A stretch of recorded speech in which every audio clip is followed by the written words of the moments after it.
Aish, Malawi, my people. You know when someone tells you they've got a plan for the whole family's money, but refuses to say where the shopping list starts? That's the feeling across the country right now because, boom, the 2025 budget is out. And everyone, from the maize seller in Mzimba to the taxi driver in Blantyre, is asking the same thing. Where will our kwacha really go? Welcome back to Global Pulse News, the only news kitchen where we fry numbers till they start cocking. I'm your name, bringing you the full breakdown. No sugarcoating, just straight talk with flavor. This budget isn't just a stack of documents. It's a mirror showing how our leaders think, plan, and spend. So buckle up, grab your tea.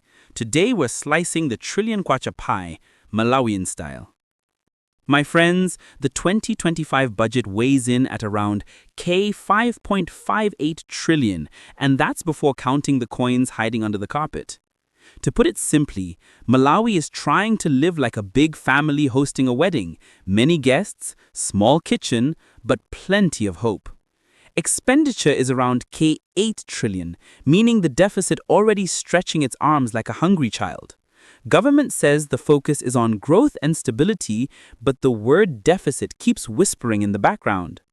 Economists say we're borrowing more than we're earning, and that means the debt is like a goat tethered close to the garden. One day, it will chew your vegetables. Still, authorities promise this budget will fuel jobs, roads, education, and health. Sounds good on paper, but we've heard that song before, right? Let's see if this time the lyrics match the beat. All right, Malawi, we've seen the mountain of figures. Now let's see where those kwachas start marching. Fact number 2, coming with the salaries, the debts, and the big boys' share. Ah, yes. Before anyone touches the budget cake, the first cut goes to wages and interest payments.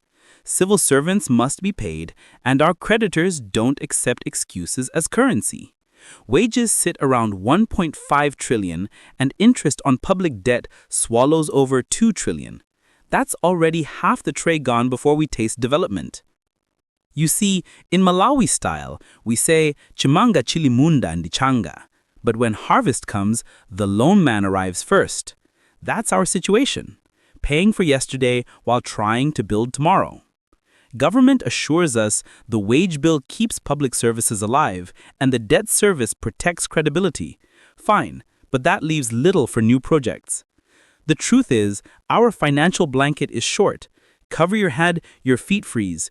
Cover your feet, your head catches cold. Still, the minister promises discipline and better debt management. Let's hope discipline doesn't mean more tax tightening for ordinary citizens. Now that the first slice is gone to wages and debts, let's move to what really touches our homes, education and health. Fact number 3. Malawi, this one hits home. Education grabs around 16% of the budget and health about 9%. That sounds like a decent plate, but compare that to the interest bill and you'll cry a little. Schools need desks, teachers need motivation, hospitals need drugs, not press statements. In the villages, parents sell goats to buy school uniforms, and some clinics run out of paracetamol by mid-month.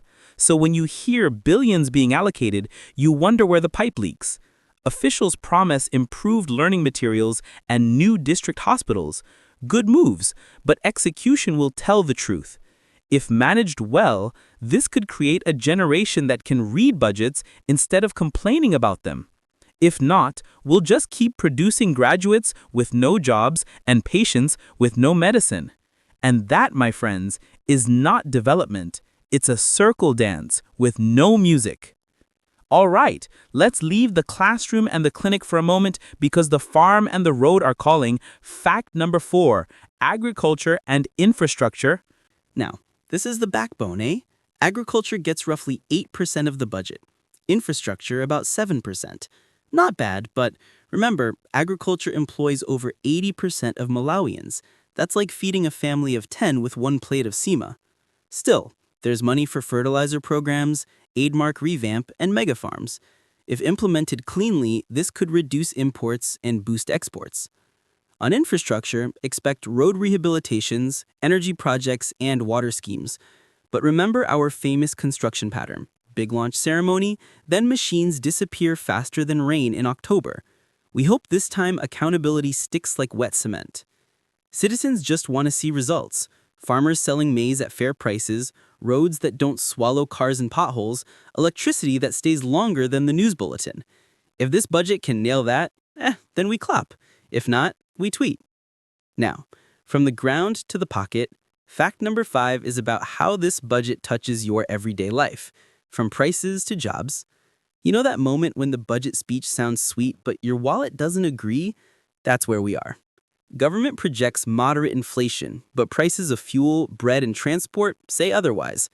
New tax measures promise revenue enhancement. Big phrase meaning you'll pay more for something you already buy.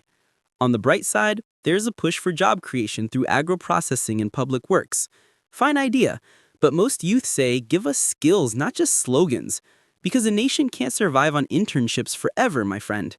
If the budget can transform training centers into real employment pipelines, then we'll start smiling at month end.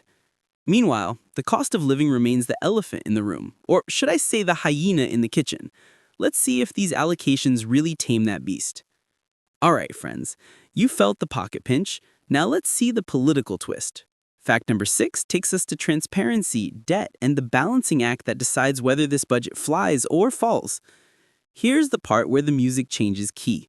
Malawi still owes billions to local and international lenders. Debt service alone chews almost 40% of revenue. When you owe that much, you walk carefully, eh? Government talks about fiscal consolidation, meaning tightening belts, but our belts are already at the last hole. Transparency is another hot pot. Citizens want clear tracking of where the kwacha goes. Auditor reports must stop gathering dust and start gathering action. People say, we pay tax, we deserve receipts. Amen to that. The budget's success will depend on implementation without corruption, because numbers don't build nations, integrity does. If we get it right, 2025 could mark a turning point, a year when Malawi starts owning its growth story instead of borrowing it. If we get it wrong, well, we add another chapter to the book called Promises and Postponements. So there you have it, Malawi, the 2025 budget unpacked and spiced with truth. Big numbers, bigger expectations. Let's hold leaders accountable and see if these figures become real change on the ground. Hit that like, subscribe, and share your thoughts below. Which sector deserves more? Which one needs a wake-up call? Your voice matters. And don't forget to spread some love to our family channels, Sparkling Kids and Raymafatima. Fun, learning, and creativity for the little ones. Let's grow together and be one voice, one family. This is @Global Pulse News, signing off with the pulse of Malawi in our hands.